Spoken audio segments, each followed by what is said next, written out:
illee na qarqaaraa hin jedhu arsoomni kiyya anaaf warqii caala waan ta'eef jechuudha kanuma taanaa obboleewwan kiyya ol ka'ee gartee inshallah lakki abadan ol ka'ee gaafadha akkanatti gartee naaf wanni hin taatu kunoo isinii ol ka'een jira kunoo obboleewwan kiyya ilmaan arseedha ka'anii gartee akka anaa taatu akka malee itti haa taatu miira xiqqoo akkanatti naa ol qabi ka'anii gartee akka anaa taatu akka maleen haa taatu gartee isin mufachiisee jiraadhe kunoo maqaa sikkoo mandootiin maqaa gartee arsoomaatiin maqaa oromummaatiin maqaa rabbiitiin isin gaafadhe dhiifamaa gartee aafuunaan illaahi warri natti aarta warri natti mufattan hundi keessaniitu garaanaa fixadhaa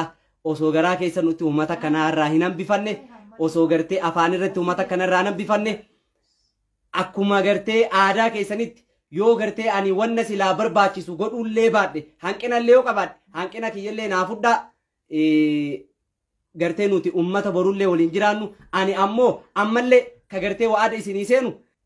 dhugaadha dantaa kiyyaaf waan fedhellee yoo ta'e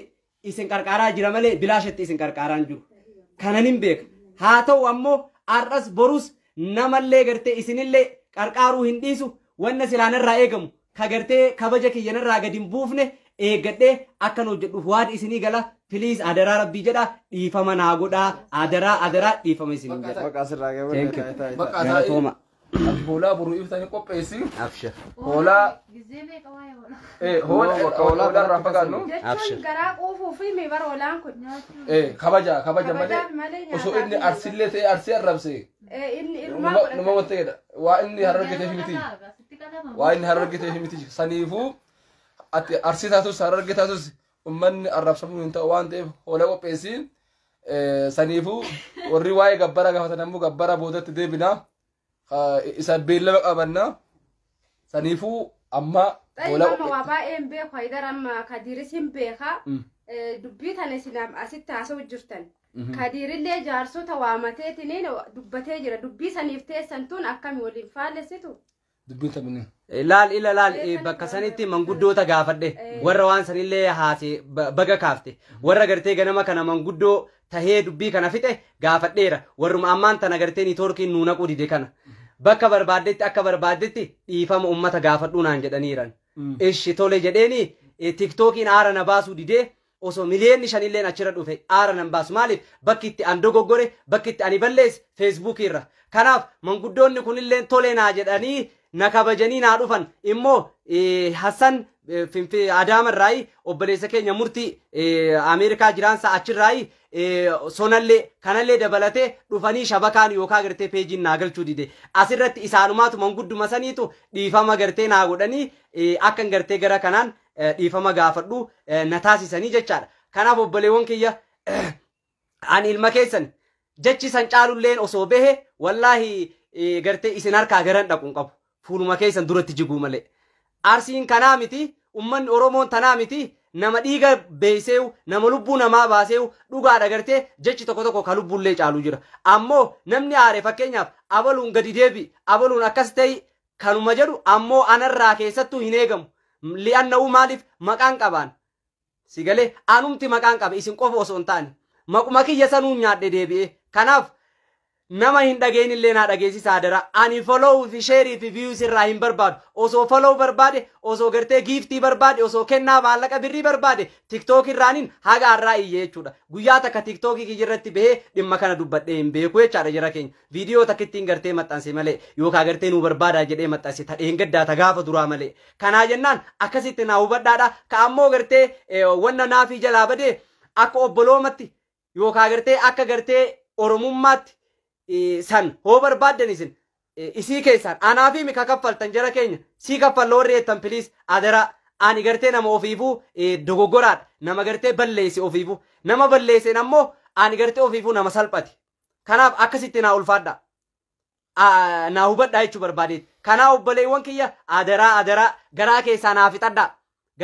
naa fixadha ani gartee obboleessa keessan amma arrallee borullee mucayyoolleen kafuute kutte nama baay'ee obboleewwan kiyya mee obboleewwan kiyya mee na dhaggeeffadha amma dura arsii seensa asallaa kanarratti maal jedhama magaalaan takka asallaa irratti maal jedhama filiisi lakki deegumoo maal jedhama asallaa irratti lakki seensa asallaa magaalaa asallaa geetumoo maal jedhama guudoo mee warri beektan naa hima seensa asallaa irra ture haadhatiyya takka mucayyoon takka Dubaay irraa wallaahi haadhatiyya san mucayyoo haati isiidhaa san hospitaala keessatti dhukkubsattee ayyarxeena achi keessa duute jedhanii ni gandi hundi baadiyyaa hundarraa dhufee firri isii achitti sharaa dhaabanii eegaa turan afooshaan hundi Sambooda rabbi ruhee itti deebisee fayyitee ennaan re'ee qalanii afooshaa ganda hunda. Yooyyaa harka fuudhee deebinee dhufneeti jirra. Assalaamu alaikum warahmatullahi wabarakatuh. Warra amantii biraas akkam jirtu nageertu. Gara deebiidhaan Kadiiriif yookaan sooddaa keenyaaf dhiifama akka goonuuf asumarraan isin gaafadha. Sababni isaas sibiilonni dogongoraa wanti hundi ni dogongora. Nama aarii keessa jiru osoo hin taane hundiyyuu ni dogongora. Wanti hin dogongoramne addunyaa kanarra hin jiru. Hundi keessanii onni irraa akka dhiifama gootaniif ani sabdii isinirraa qaba hordoftoota chaanaalii kiyya. Maaliif osoon haati manaasaa kabajamtuuf jaallatamtuun akkaan isa kabajju isa jirtu akkamittiin yoo akkas arsii koo jettu immoo siin dhiisa jee akkas namni waa baay'ee dubbata mijayyuu hin jaayinaa gabna. Callisuudhaan hundumaayyuu mootee jirti. Kanaafuyyuu asumarraan naaf illee akkuma dinqisiifadhee ittiin jiraasinillee warri naaf dinqisiifattan akkasii ta'uu yaala. Gaafa abbaan manaa keessaa isin loole deddeebistanii ittiin dubbatin keessumayyuu yeroo inni lola keessa jiru yeroo inni daldala keessa jiru akka inni baay'isee dallanuuf hin ayyamiina akkasii ta'a barumsarraa fudhadhaan isiniin jaa. Dunyaan ni dhufaa ni lufa. Akkaataa namaatu nama aarsa'uu gadi qabanii ilaalan dhugaa rabbii dubbachuuf jechuudha. Maaliif of bira bulchee of bira oolchee nyaachisee hobaasee maallaqa ofii kaffalee fi baasii tokko malee achi fuudhee galchee kun nama dhaga'ama dhugaa rabbii. Innaa biyya Itoophiyaa jireenyi qaalii taate kana keessa nama dhaga'ama jechuudha. Isa taansee immoo dunyaa kana jechuudha. Birri tokkos taate barbirriidha. Sinammoo hin qostu bar. Warqii birrii 100 fi akkas godhatee arsii xiqqeessa jechuu dandeettanii. Maallaqni maallaqaa. Inni aarii keessa ta'ee jiraaf waa'ee arsii dubbate malee waa'ee dhimma maallaqa isaa dubbatu irratti dhimma intaloon hajalaa hattee irratti dubbatu isaati irratti ni deeggarra. Haqi isaa haa baatu jennanullee ammallee hin dhaabban haqa isaatii fi wanta akkanaa kana ijoollee Oromoo yoo namni isin gargaara Oromummaadhaaf yoo namni ofittis hin qabee nam jala garagalina. Nam jala garagal namni keenya yoo namni miskiina ta'ee jedhe namatti jala namatti garagaleetiin albee namatti qarata jechuudha. Kuni dhugaa rabbi waan isinirraa hin eeggamne akka miskiinallee deebi'anii namni hin gargaarre taasisaati jirtu. Waan akkana kanarraa of eegaa isiniin jaa. Akkasii wajjiniin ture hanni shaadhaa galatoomaa waan hojii turtaniif baay'ee baay'ee.